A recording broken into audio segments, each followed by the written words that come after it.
Welcome everybody to the newest and most relevant and profound and current, and I double press the applause, but welcome everybody.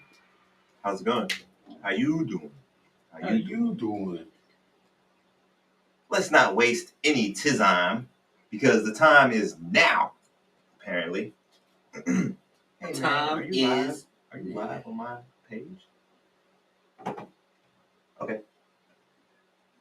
Let's get a round of applause for my engineer of all engineers, Mr. Jimmy, the Brown Giant. How you doing today, center of all centers? Did you dunk on anybody today? Swat anybody's shit out? No. No. Okay. I would like to say, Chuck, He said Kobe. Hey, Kobe. press the ball, Kobe. He said, when I found out I had respect for Kobe is when I said, hey, there's no I in team. And Kobe said, but there's a me. He said, there's a me in that motherfucker. I remember that. That shit was hilarious. So let's get on to the next one, though. Let's get a round of applause for my co-host, the unstoppable object, the juggernaut, Mr. Frank the Tank. Hey, look how the transitions look. How we doing today, sir? Hey, Look at the slizzle. Shit's on my nizzle. In the slizzle. I'm not keeping it though. Wow. In the slizzle. You know, I'm Didn't blessed pay as always. It's another beautiful week, another beautiful day. Awesome. I didn't go live on my IG yet, but that's all gravy. How you doing today? I'm doing fine, Elijah. Thank you for asking. Elijah, and for all of y'all, the host, the one and only, Wealth for Generations, Iesha. Thank you very much. I do keep my blue suede shoes in my closet in a box for special occasions, so don't step on them, motherfuckers. Just saying. But yeah, let's get into today's show. We got episode 76, man. 77. Is it 6 or 7? 7. 7? Oh snap! Am I joking? Hey, we're getting close. See, that's what happens when you start getting old, though. You start forgetting. Like, Or I it is think I'm probably like 6. I don't know. 30. It's one of those two though. 32, I think. 34, something like that. 45. I don't know, somewhere around there. I don't remember. Elijah old as hell. Look at that beard. For real, man. You need to trim that. Hey, have you looked at my beard lately, though? No. So you can't say that shit. Actually, yeah, I have. I've seen you all week. You haven't looked at my beard then if you're going to say it's all raggedy, because I trimmed it. Thank you very much. I had to give my lady her respect. I let it go for too long. It was getting in her nose when we kissed, and she was complaining. So, you know, I ain't gonna fix it for y'all. You should. So, but anyways, let's get into the first segment of the show. Actually, the show today is called Getting to Know Mr. Baldwin. We'll get into that in just a bit, but of course, we got to get through our first segment, one of my favorites, which is the Health is Wealth segment. Excuse me, Health is Wealth segment is brought to you by Elevated Souls. We are here to elevate your soul. Yes, Jessica Marrero and Christina Rose are here to elevate your soul. You can reach them at 480-269-2649. Or you can find them on IG at ELIVE, the number 8D_souls. No, laptop, I don't want no updates right now. Not in the middle of the show. Thank you very much. Yes, so let's see what the ladies have for us today. Are you guys familiar with healthy fats? Did you know that there's healthy fats? Did you know that there's not healthy fats? Cool. What about you, Mr. Jimothy? Mm-hmm. Did you know that there's healthy fats and non-healthy fats? Mm-hmm. Could any of you name at least like one off the top? Healthy fat, off the top head? I think I know one. One? Anybody? Oh, I think I know one. Ooh. Shout it. Is it Olive oil. Olive oil. avocado? Yep. I was going to say avocado. Avocado. Yep. Both of those, avocado and olive oil, are both good fats. The olive oil. Yeah. Look at the big boys knowing healthy Look at shit. the big boy. Yeah, that's because we know how to eat. I know what avocados go on. Now, Tacos. just to put on there though, to make sure with the olive oil, you still have to make sure you have a balanced intake of that. You can't just go home and start taking the olive bottle to the head and stuff like that. But yes, those are both good healthy fats. I'm sorry. Hey. I'm so sorry. ¿Qué pasa, señor? We're not going to get copyright for this. We're not on the rights to this either. Yes, turn it off right camera. Oh, is that Mike Tyson being Bobby Brown? You know that's older than you are. Super older than he was. He wasn't even happy. I wouldn't know. Actually, I don't know if it's that old, but it's pretty old. Why are healthy fats the rock star of your body's backstage crew? They're like the unsung hero supporting cell structure, keeping your cells together, thanking healthy fats for their architectural skills and nutrient absorption. I hate that word. But anyways, think of them as the nutrient uber, making sure fat-soluble vitamins get a smooth ride to keep your body's nutritional balance in check. Talk about a vitamin joyride. Essential fatty acids are the hormone production maestros, orchestrating a symphony of metabolism, regulation, and stress management. Cue the applause. Omega-3 fatty acids. I'm pretty sure any of you guys that are at all associated with fitness and health are familiar with omega-3 fatty acids. They're the brainiac high-fiving your brain for cognitive, to make sure your brain works right. Cognitive senses. Yes, your cognitive senses. There we go. I want to kind of make sure you guys understand that, your cognitive function and top-notch brain health. Your brain thanks them for being the real MVPs. So make sure you get those omega-3 fatty acids for your brain function. For your skin, healthy fats are the skincare regimen you didn't know you even needed. It helps you stay hydrated and contributes to that Instagram-worthy healthy glow. Ching, ching. Bing, bing. Bing, bing. So, do you need a power-up? Fats got your back like a bra strap, providing a concentrated and long-lasting source of energy. Move over, coffee. It's healthy fats that keeps you going, especially during those low-intensity activities. But who likes low-intensity stuff? You know what I'm saying? You know what I'm saying? Go to the gym. Or stay home with your lady. Or man, I don't judge. Whatever it is. Heart health. Monounsaturated and polyunsaturated fats are the knights in shiny armor on a quest to improve cholesterol levels and keep your heart singing a happy tune. And the anti-inflammatory squad, omega-3 is back in this. They're the cool cucumbers calming down inflammation and promoting overall health. Picture them as the Zen masters of the nutrition world. So there you have it. Healthy fats, the rock stars, the unsung heroes, the backstage crew making sure your body's blockbuster production runs nice and smooth. So just like the guy said, make sure you get your avocados, nuts, seeds, and olive oil. Ironically, those were on my list. Good job, gentlemen. Get another one. Another round of applause. Avocados was the first one on my list, son. Avocados, nuts, seeds, and olive oil. I don't like nuts or seeds. Then don't put no nuts in your mouth. Oh, yay. Okay. Hey. Only if you put nuts in your mouth.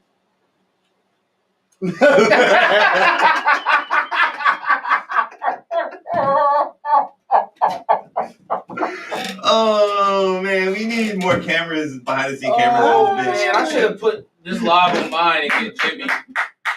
We need more behind the scene cameras in this mofo. Okay, so man. I know this is both for generations, and you give to the next generation. Basically, it's not like you just give like knowledge and like advice, right? Knowledge as well. Cool. So I need some advice. And what's that, buddy? I hate to like get personal, and I don't mean to like get us like. You don't hate to get personal. But so early this week at my job, this guy came in, and he was talking, and he was like, yeah. to be honest with you, he was like, there's a lot of niggers in this world. He was talking to me. And he was like, there's a lot of niggers in this world. Hard. Yeah. And he was like, but I like you. Da, da, da, da, da. And usually, I ain't gonna lie, he would have got hit with a 2-piece by then before he could say anything else. But I mean, honestly, like, this man was carrying, like, he had, like, a big ass knife on his ankle, and, like, one or two in his pocket. And the kicker is, that's one of my manager's, like, friends, like, best friends, like, outside of work, too. So I told her about it, and all she did was, like, you know what I'm saying? All she did was stick up for him. How did she stick up for him? She's like, oh, he didn't mean it, like, da-da-da-da-da. But I'm like, it's first of all, we're still in a public place, and that's still a derogatory term, considering if it was towards me or not towards me, right or wrong. So if somebody this special is going to be a little bit of a controversial question or statement. Yes, he's I white. feel like because everybody's watching, but I feel like it really comes down to how much does it really bother you? Because everybody, it doesn't. I'm not going gonna say it's bothering me that he said it. It's more of a bother that, you know what I'm saying. At least as a manager, you should say something to him, even especially if it's your friend. You feel me? Like if somebody came in here and said something wrong to y'all, or if I brought my girlfriend in here and she was like, "Well, you people," I'm like, "Yo," you know what I'm saying? My girlfriend or not. The reason I ask is because you have a couple different options going about this. You can just brush it off and let it be. If you really, that's. I'm gonna just give you an example on the most. Instead of going through everything, I'm gonna just give you an example on the most extremes. Least extreme, just brush it off. Be like, fuck that dude, whatever, another day. Most extreme is you can go above her and go to your district manager and talk to your district manager and tell them how. She's a front end manager. Okay. Then we have the store managers. No, don't go to your store manager. Go to your district manager because your store manager is going to have their managers back. Go to your district manager. That's what I'm saying. Extremes. Like I have go to your different district manager. Like tell your district manager exactly what happened, how it made you feel in those moments, not after the thought. How it made you feel in those exact moments, right. And she could probably get reprimanded for that. And those are most extremes. Was he an employee or just there? He's not an employee. Yeah. He was just there. So, and even though, like, still, it's like, you know what I mean? I don't care who, like. I've had that same situation in the car business. We deal with somebody that came up. This was in Alabama, which there's still those towns there. Right. And he was nothing like, probably happened with that one. Sorry to say. Well, so I'm a little different because I've been through that, you know, and I've had people walk up to me and say that exact thing.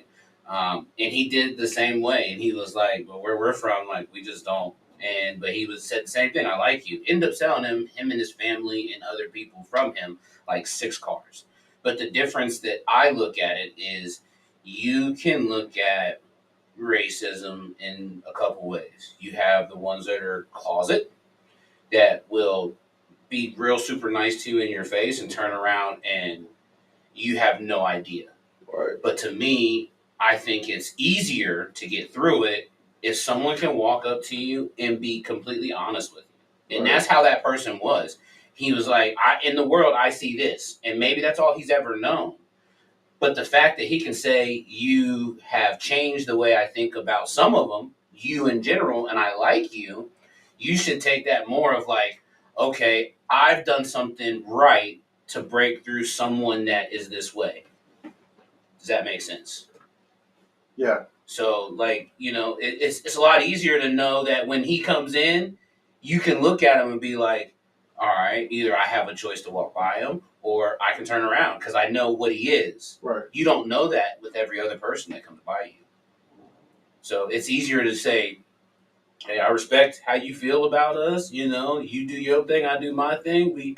You cool with me, I'm cool with you. Thanks for being honest. Right. Move about it. Right. And because it'd be worse if it's not him. So, like I said, it's not more of him just like saying it like that. Because, like, you know what I'm saying? Like, there's you know what I'm saying, white boys are in there, like, you know what I mean? Boy, your Mexicans say, you know what I'm saying, the N word more than, you know what I mean, more than anybody, like, honestly. And no, it was just the fact of him saying, like, then after that he was like, yeah, he was like, for all I care, you just can die in hell. I was like, you feel me? Yeah, but then now that's where, like Elijah said, you can know that, hey, if I see him and obviously your manager at the point, because if they're friends, now it makes you question your manager. Right. Like, you're nice to me because I'm your employee, but do you and your friend go home and wish that all of us was not here? She's not nice to me. Like Now- she's the meanest probably to me than anybody else. So Like, so she- now like, that what- you know that is that feeling. If you've talked to her and she does not, in the workplace, we've all went through that first day of orientation, racism, the things that aren't supposed to happen at work. And if it made you feel uncomfortable and you can't go to her and she did nothing about it, then that's when you take on the next step to just let somebody else know. Because if you're not the only one in there, Right. it's happening to other people that aren't willing to say what you just said out loud. Maybe they're scared, maybe they're nervous, but for you to be able to say, hey, I can go talk to these people and then make the decision for myself. My store, so the store, like the head store manager, like the biggest person, like on the highest block, she's a black lady. Like, she, you know what I'm saying? She's like a 24-year-old black girl. But maybe she doesn't know that that's happening behind her back. She don't. I haven't told her yet. And she like, she would know, like, you know what I mean? Like, if I come to her, I'm probably the closest employee to her. Mm-hmm. I really am. I'm not even gonna lie to you. Like, every time she's like, you seen that Key and Peele skit, right? He was rock. Hey, how you doing? Then when she see me, she's like, "Wow, what's up, little bro?" Like, you know what I'm saying? Yeah. Like, but it's like, I don't know. Like, that manager does, like, I'm not gonna say she treats me different than everybody else, but like, she'll yell at me, like, literally across the store for like simple stuff. Like, I put a basket back yesterday, and she literally yelled at me in front of customers. She's like, "I don't care what you're trying to do." Da, da, da, da, da, da. I mean, that's where you. And I'm like, you know what I'm saying? And I'm like, okay, if so someone- I didn't say anything. I went back, you know what I'm saying? I went back to, you know what I'm saying, where I was. But like, the lady on my other side, you know what I'm saying? She got a card. She literally went to go grab stuff that she wants to buy after work. And she didn't say anything to her. You feel me? And literally, my side is empty. Like, the self-checkout sides. Yeah. My side is empty. Hers has people in it. And I went to go put some baskets back, and I got yelled at for it. Yeah. You feel Well, me? if you're feeling uncomfortable in the workplace, And That's I something told, that's gonna have to be and I discussed told to make you Dip, feel I'm like, yo, this job ain't it for me, like, at all. Yeah. Like, and he was I mean- like, and it's getting, because I'm really looking for jobs right now. Like, I'm looking, I'm actively, like, I'm putting applications and everything. I'm not really getting anything back right now. You feel me? But, and also some of the positions they have open is like some stuff I'm not experienced at. Mhm. Like Well, Walmart. then if I were you, I would just be, I would take account of it for now then, and then when you're ready to go, just air it all out so you know if shit hits the fan and they try to come back at you, you already got a job lined up. Right.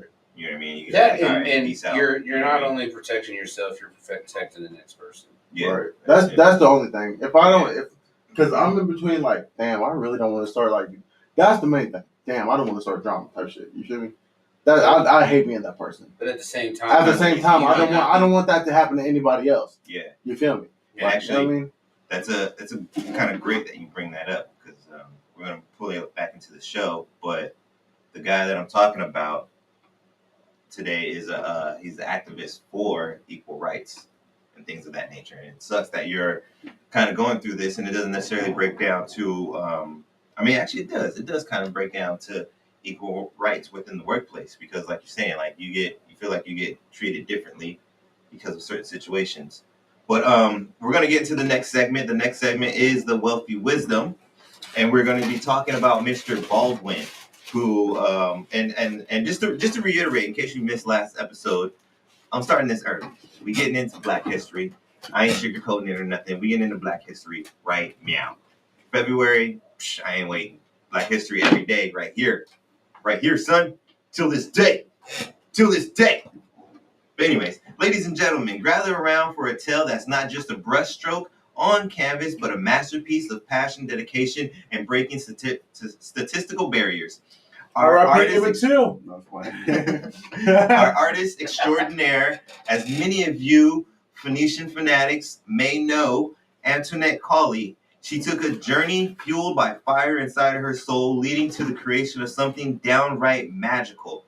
A 5 foot by 6 foot painting of the iconic James Baldwin. Are you guys familiar with James Baldwin at all? Yeah. Okay. I mean, I've definitely heard I've heard of him, but I can't like. I know Alec Baldwin. Okay.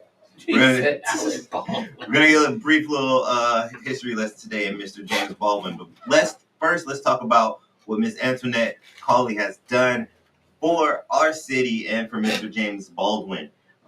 Actually, let's get a round of applause for Miss Antoinette. I'm not sure if you guys are familiar with her, but she is going to be a Phoenix legend in her own right when everything is said and done. She's going to be a living legend, honestly. Now picture this. Antoinette, armed with brushes and determination, spent over a month capturing the essence of Baldwin. It wasn't just about the strokes, it was about channeling the power she felt every time Baldwin's words echoed in her ears. And guess what? This masterpiece isn't just hanging in a quaint gallery. It took over, listen to that. It took over the skyline of downtown Phoenix. A colossal 9-story proclamation in art and representation at 1001. It's a mural of James Baldwin, 9 stories high, taking over the Phoenix horizon. That is amazing. That's amazing. That's awesome. As you're listening to me right now, this painting made a grand debut, challenging the norms and breaking records as the largest piece of black art by any, the largest piece of black art by any black artist in downtown Phoenix.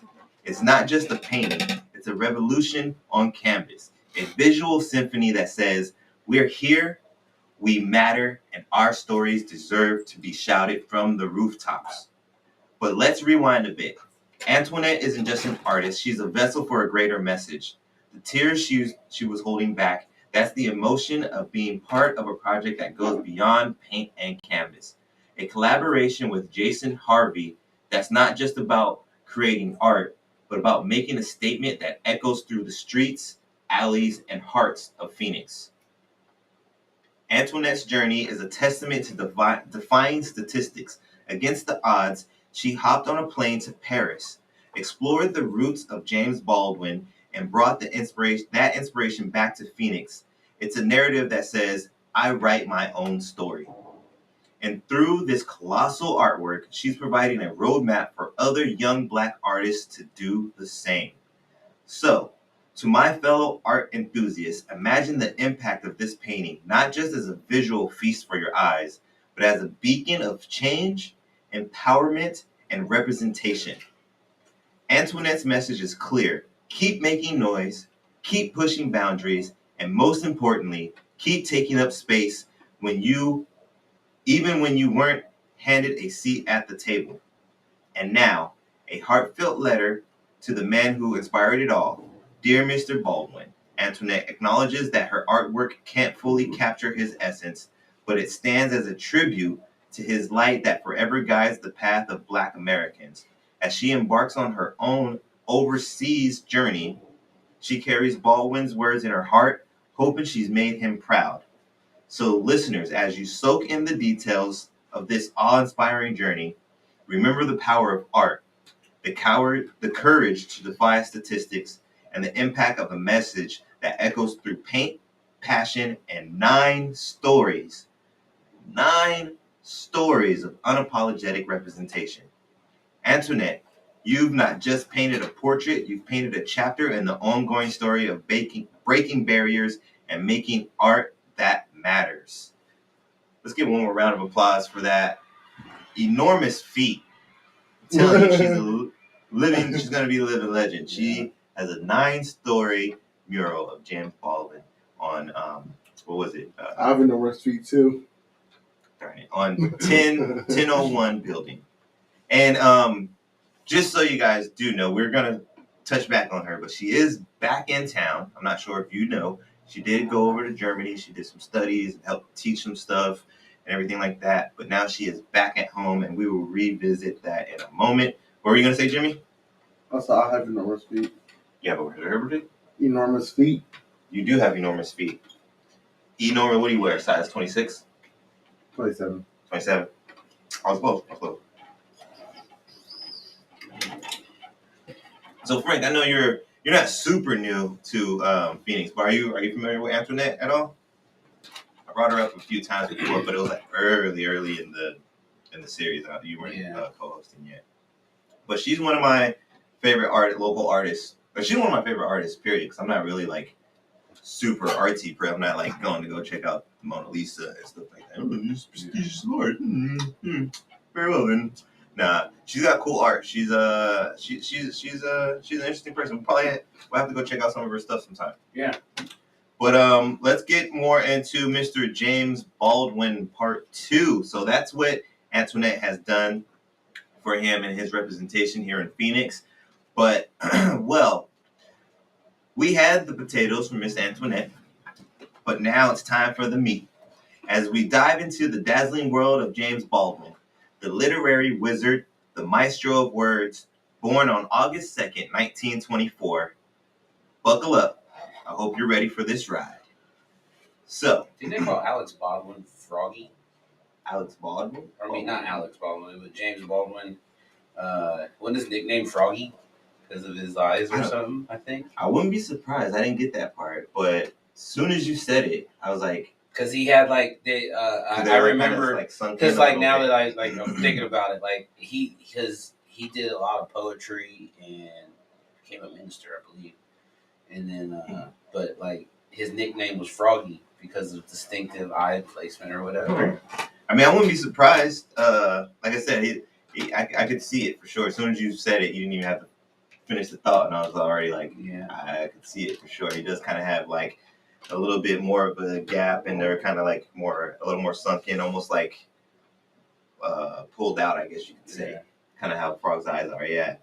So, okay, get ready for this. Baldwin isn't just a writer, as Frank said, but he was the Picasso of prose, the Shakespeare of societal exploration. His impact on Black American history, nothing short of profound, my friend. Picture a cocktail of elegance, courage, and a splash of mid-20th century wisdom. So you guys got to remember, this is 1924 he was born, okay? So a long time ago. Literary legacy? Hold on to your hat, because Baldwin dropped literary bombs like American military. Go tell it on the mountain. I'm not much of a reader. I don't know. Have you ever heard of that one? Go tell it on the mountain. Tell it on the mountain. Go tell it on the mountain. He wrote the fire next time, and he wrote Giovanni's Room, which are all said to be very good books. And I heard about the Giovanni's Room. The Giovanni's Room. Yeah. Unfortunately, I'm sorry, people. I'm not. I know I should do better. I'm not much of a reader. I listen to books sometimes. Golly, boy. You over there inhaling. That boy has inhaled like a whole back end of the sandwich in one bite and then licked his fingers. That's why he used to try it. These aren't just titles. They're gateways to a world where Baldwin fearlessly tackles racial identity, religious struggles, and the human condition. It's like he's the rock star of the literary scene, playing tunes that resonate with every soul.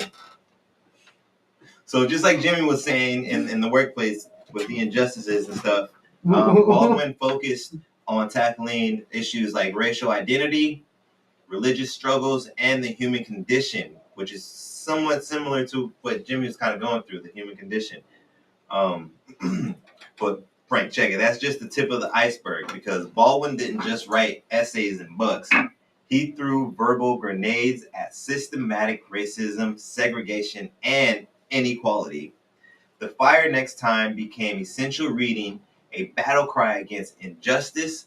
Baldwin wasn't just a voice. He was a loudspeaker for those seeking to understand the gritty reality of racial struggles in America. So you guys got to imagine, this is, I don't have all the dates down, but this is probably about the 1930s, 1940s. So I want you to kind of think back and try to envision like the type of stuff and the type of position our culture was in, our people were in the 1930s and the 1940s. You know, it was really, really tough. So he was really brave to be the one to kind of be on the front lines speaking about these type of things. And Baldwin didn't settle for just racial injustice. He tossed in sexuality and identity into the mix. Someone was like, "Oh, how I wonder if anyone will ever speak about the injustices faced with sexuality and literacy. Sorry, sexuality and identity." Excuse me, sorry. Baldwin was like, "Yo, hold my pen. I'm about to challenge societal norms and stir up a conversation about the complexities and marginalized identities. Talk about no fear when turning up the heat, just like a stove." Challenge societal norms and stir up a conversation about the complexities. Why are you listening to me while you can sitting there listening to me? No fear. Stage fright who? Baldwin took the stage like a vet. We're talking about interviews, debates, public discussions. Baldwin was everywhere, using his words like a verbal superhero fighting for civil rights. It's not just artistic expression, it's a cultural revolution in the motion. The pen, or in his case, the mic, is truly mightier than the sword. Baldwin even hopped across the pond to Europe, hence Antoinette's little excursion.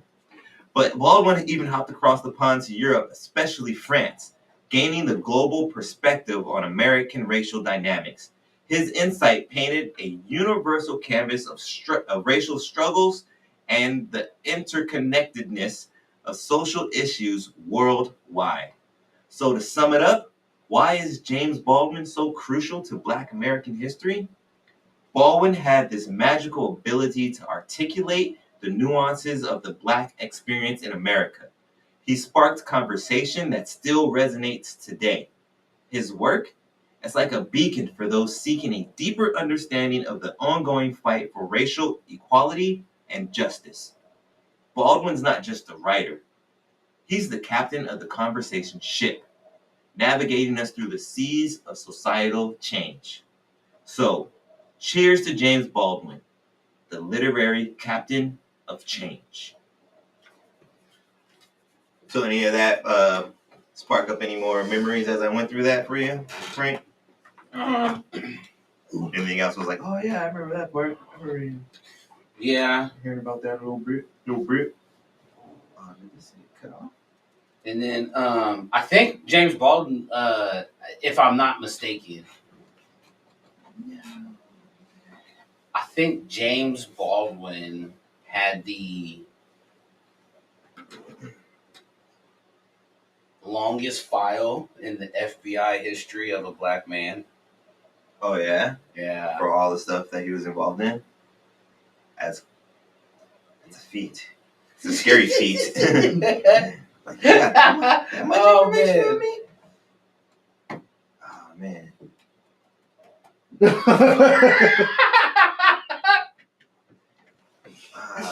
What's going on right here though? And James Baldwin, I think I just looked it up. He wrote At Night was one of his other novels. Oh, I don't. Late at night. I'm not sure if I'm Kiss me James in the Baldwin morning. wrote At late Night, at yeah. No, not the song, youngin. I don't know what you're talking about there. Why is this not showing? This ain't cool.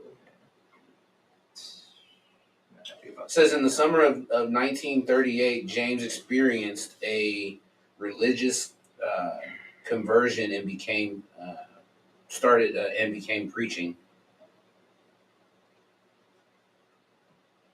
Okay. Yeah, because you were saying he became a Mm-hmm.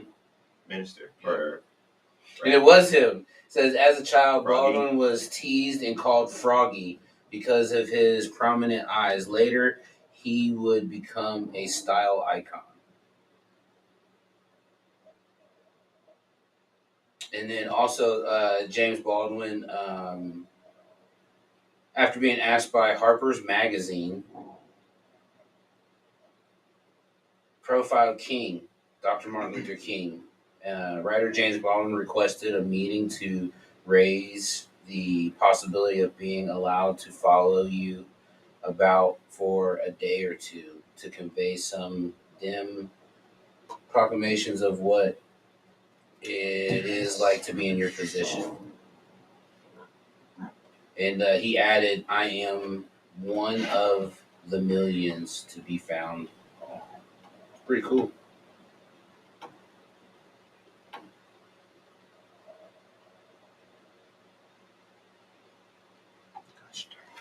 I've been buying Somehow burgers. my James thing Baldwin got- also was in the military. In April 1943, he transferred from the Armed Forces Replacement Training Service Center, Fort Knox, Kentucky. Man of many talents. Mm-hmm. Man, somehow I ain't gonna front. Somehow I messed up, and the last end of my outline got cut off. So I was gonna talk about. I could talk a little bit about it. I kind of get a decent memory of it, and it was something for Wacky Wealth. Wasn't really on the funny side today, and then I wanted to also for We Building Boy. We're gonna be doing Antoinette Colley, so I'm gonna have to kind of make that a little bit. But so for Wacky Wealth, this isn't necessarily a humorous one today, but we got like I said, February's coming up, and I don't like to wait. I don't really like to celebrate stuff like most people do. So every day is Black History in my life. But this is one of those wacky situations that people like myself had to suffer. So I got a little something for you guys, real quick. In the solemn depths, Is it food? in the solemn depths of Macon County, Alabama, and actually, as I get going on this, Frank's probably gonna be really familiar with this one. I'm not sure if they still teach it to these youngins anymore, but he might know a little bit about it.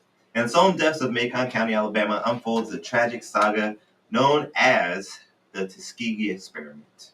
Are you familiar with the Tuskegee Experiment? We briefly talked about that. Did you still go over that in school, Jimmy? You remember going over to Tuskegee Experiment at all? I'm not in school anymore. Yeah, but you just fresh out.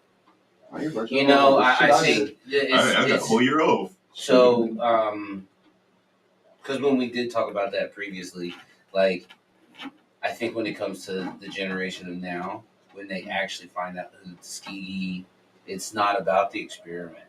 They always transport it to the Tuskegee Airmen and not what they had to go through before they got to that point. But those are some of those backstories that like we talked about last week that you gotta go back and do your own research. And that's kind of why I'm making this move with the history. Because I know right now Baldwin's a little bit more known and Tuskegee's a little bit more known, but as we get further into this, I'm gonna dig deep and pull out stuff that's not Martin Luther King, that's not Malcolm X, it's not Rosa Parks. We're gonna hear about some stuff that you're most likely not gonna heard of in school. What's up? I heard Martin Luther King was out there messing with the white girls too. Yeah, I heard that too. A lot of people don't realize one of the biggest things Martin Luther King about Martin Luther King actually is a lot of people don't realize that he was not all peace all the time. After a while, he was like, God damn it, I can't take these white crackers, it's attacking us in no more. We're gonna have to pick up arms and defend ourselves. I can't take any more of my people dying on my watch. That's damn right. And then Walk up in his house near the end of his death and see what you was gonna be met with. Try to walk up in his shit. A lot of Black Panthers. Yep. I was gonna close, huh? Was I gonna close? I got close. All right, let's talk about this experiment. I did have a question. Like Frank says, a lot of the younger generation, they're familiar with the Tuskegee Airmen, but not the Tuskegee Experiment. I got something. Is it a quick one? Yeah, quick. Knock. Just say it. And the solemn depths of Macon. It's because I'm black, County. isn't it? Yes. Who's there? Thank you, Cash. Cash Hill. No, thank you. All like some peanuts.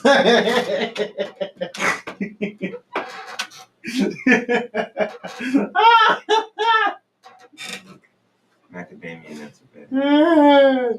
In the solemn depths of Macon County, Alabama, So he opposed does to put nuts in his mouth. right. You prefer. I never denied it. Sorry about that. Let's In the get solemn depths of Macon County, Alabama, unfolds a tragic saga known as the Tuskegee Experiment, a gut-wrenching tale that that reverberates through the pages of history with an overwhelming sense of sorrow.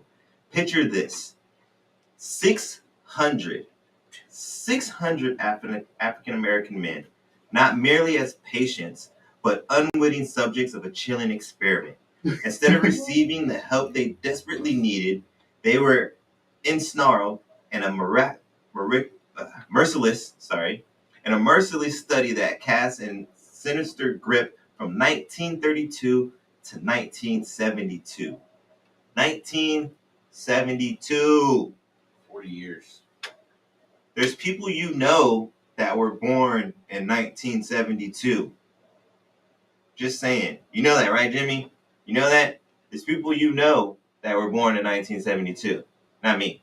Not me. But I was born in 84. Dip was born. So that means there's 40-year-olds out there that were born in 72. Dip was born in 72. But younger. So 40-year-olds, your 50-year-olds, your 60-year-olds, your 70-year-olds. I think he was born in 72. Like right on 72? I think, yeah. Well, I mean, not to say that he was part of the experiment, but his if he was in Alabama at that time, his father probably could have been part of it. You know what I mean? You don't know that. I'm just saying. I'm just saying that's how close it is. I'm just trying to make it more relevant and let people know how close this. I ain't even going to sugarcoat it. How close this bullshit is. 1972 is when it stopped. 40 years ago. The darker chapter unveils a narrative of heartless betrayal. These men, already burdened by syphilis, were handed 76. placebos. Sorry, guys. 76. Were handed placebos. You know what a placebo is? Yep. No, you don't. Yes, I do. What's a placebo? Huh? What's a placebo? Hey Siri, what's a placebo? That's 24. There it is.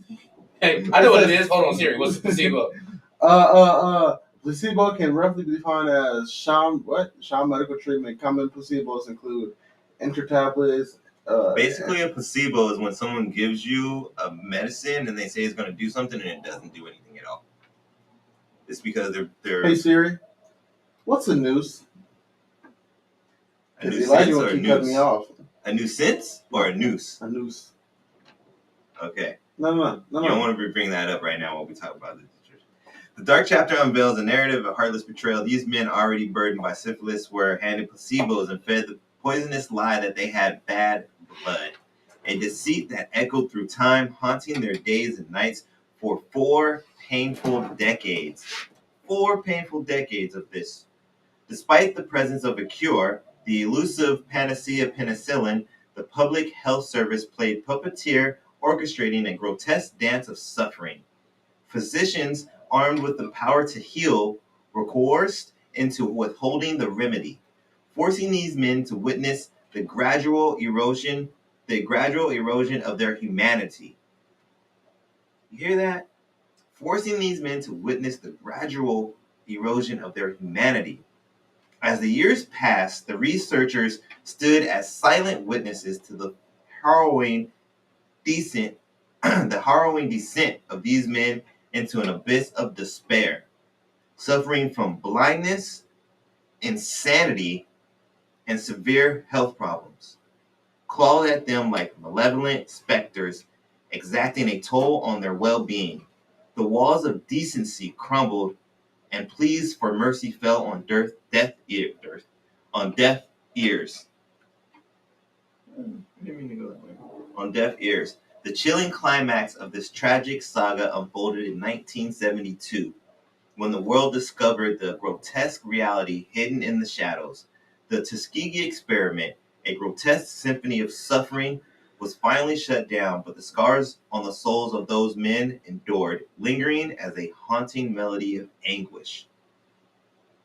In the quiet corridors of history, this tale stands a testament to the depths humanity can sink when morality is cast aside. The silence of those afflicted men resonates, a somber symphony that should serve as a perpetual reminder of the infathomable cruelty inflicted upon the vulnerable in the name of supposed progress. May their memory be held with compassion and empathy, honoring those who endured unimaginable suffering in the name of medical exploitation. It's ridiculous. simply ridiculous. Ridiculous. I mean, I don't mean to make fun of it, but shit's fucking ridiculous, man. Over 600 men were unknowingly experimented on while already suffering from syphilis. They were given placebos. I wouldn't quote me on this, but I heard it was like fucking like sodium pills or something like that they were given. Yeah. Or something like that. Some random stuff that did nothing. I mean, that's what a placebo is. It does nothing. And then they were made to believe that they had bad blood, which is what kept them coming back for more help. Well, you got bad blood. We're the only ones that can help you. Bullshit. I'm sorry. Just when I go over this type of shit, it gets me a little riled up. Sorry. So, Jimmy, were you familiar with any of that, though, as the younger generation? Seriously, though? You familiar with the Tuskegee experiment and all that jazz? No, you don't. Well, I just said yes. That Why would you smile- ask me That that? smile is the same smile I get when I walk into the Mexican place and I ask them for something and they have no idea what the fuck I just said. Chest. Chest. See. Un momento. Uno momento. Por favor. No, I didn't ask for a phone. I wanted a boot. See? No, I don't want a pencil. Damn it. But yeah, man, you need to learn your history, bruh. I know my history. Bruh. What happened with the Tuskegee experiment then? How many people were experimented on? Hey Siri, how many people were experimenting on the Tuskegee experiment? You can't even say it. All I know is Martin Luther King had a You dream. need to stop rubbing it like that, man. You make me uncomfortable. What? I'm gonna have to talk Mind to your HR. business. Mind your business. I'm gonna have to talk to HR about your indirect sexual harassment. It's indirect. That don't mean I like you. It's still I don't indirect want you. sexual harassment. But anyways, I think Jimmy's been kind of waiting for this. We're getting Come on, one, close two, to the end. three. So we doing We building, boys. What? What? Jimmy hit that note. I mean, that was so fucking beautiful. It's only been That was so 25 fucking plus shows since he's hit it on. What the fuck was that? Oh shit! I gotta. Men don't cry. That was Not on camera. That was on point. Appreciate it. Come on, guys. Come on. Appreciate it. That was on point. Yeah. Yeah. Appreciate you. So, yeah. So, tonight, this moment on episode 76, 776er, we're gonna be talking about Antoinette Cawley. I need to meet her in person again. I've met her in person, but I never asked her fully if I do pronounce her last name correctly. So if I don't, I apologize. But anyways, if you didn't know, now you know she is back home in the big PHX, and she has an exhibit. That's what it is, Mom. Sorry, I was trying to tell my mom earlier, and my cognitive workings weren't working. I hadn't had my omega-3s yet. So So I couldn't remember what it was. I was like, Mom, where she has her art is like displayed and it's in the gallery. She's got one of those things up. It's an exhibit. And she has an exhibit up. But anyways, yeah, she has an exhibit up. Right now it is gosh, XBZI. I accidentally cut it off my outline, so I gotta look it back up. It's I did it for the hood, I believe. And it is at downtown at an art gallery that is downtown. It's located off of Roosevelt. And I got far from that 1001 building. Yeah, it's not too far from there. They have special hours on first Fridays, so you can view the area. And it's one of Antoinette's collections. The exhibit, it's part 2 of the exhibit. She did it in the same location, I believe, once before. How am I doing? My computer's so slow. Okay, I do it for the hood. Not I did it for the hood. I do it for the hood part 2 is what the exhibit is called. Sorry about that. It started December 15th, but you're in luck because it runs all the way until February 10th. So you got to check it out. This is her collection of reimagined children as hip hop artists. It's pretty cool. If you haven't seen it, I can show you some of the stuff right now when we get done. But it's really cool. There's stuff like actually I'm not even gonna quote because I'm gonna have to try to go off memory, and I don't know if she's changed any of the stuff from last time. I went to the I did visit when she did part 1. I visited. It was really cool. It was awesome. But it is at Modified Arts Gallery, which is 407 East Roosevelt Street. And let me get those gallery hours for you guys real quick. If I can find gallery hours. So yeah, I know they do on first Fridays, they have special hours so you can come in at night. And they are open on Friday and Saturday for the gallery as well. I got those exact times coming up for you in just a second. But it is Friday and Saturday. So Friday is from 11 a.m. to 3 p.m. And then Saturday is 11 a.m. to 3 p.m. So it's the same time for both Friday and Saturday. But if you catch them on a first Friday, excuse me, sorry. If you catch them on first Friday, you can come in between 6 p.m. and 9 p.m. And that's the regular gallery hours. So if you want to just support Modified Arts in general, because I do believe they do work with local artists often. But if you want to go in and see Miss Colley's exhibit right now, I did it for the hood part 2. Those are the times: Friday between 11 and 3, Saturday between 11 and 3. If you have any questions for the location itself, 623-396-5148. Once again, Modified Arts, 407 East Roosevelt Street, Phoenix, Arizona, 85004. And that is probably going to do it today for our We Building Boys. Shout out to Antoinette Colley and Modified Arts. Shout out to Mr. James Baldwin. Shout out to all the men who had to suffer in the Tuskegee experiment. And let's get a round of applause for my engineer of all engineers, Mr. Jimmy the Brown Giant. Yay!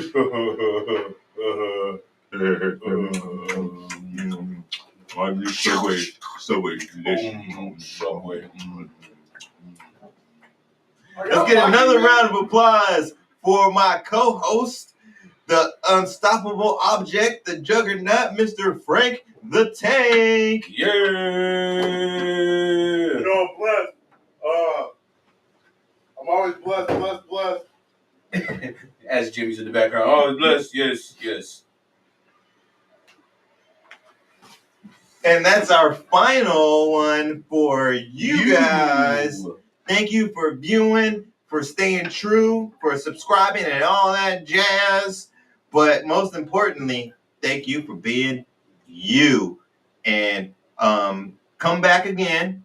After doing your due diligence. Because I didn't even get it in today. Yeah, good looking out on that one, homie. Yeah. I almost missed it today. Thank you for doing your due diligence. You didn't say it right though. You said due diligence. Yes, we like to fade to black because we black around here.